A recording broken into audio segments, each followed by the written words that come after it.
Bertemu lagi bersama saya untuk pembahasan gaya gesek.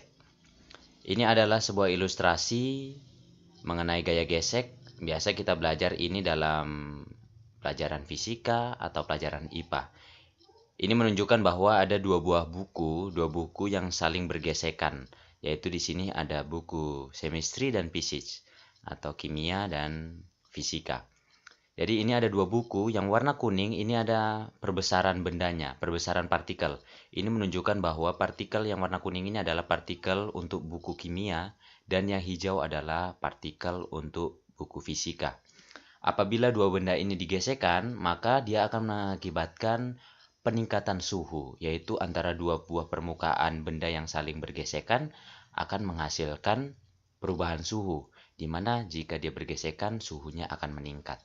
Di sini untuk contoh bahwa dia belum bergesekan, suhunya tidak akan meningkat. Tetapi kalau saya gesekkan atau dua permukaan ini saya ketemukan, kemudian saya gesekkan seperti ini, maka suhunya kita lihat di termometer akan meningkat seperti itu.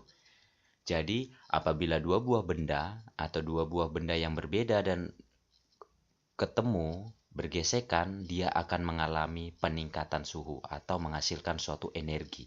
Energi itu yaitu energi panas. Itu adalah penjelasan bahwa penyebab dampak dari gesekan dua buah benda yang saling bergesekan akan menghasilkan peningkatan suhu. Itu penjelasan untuk dampak dari gaya gesek. Seperti biasa, terima kasih.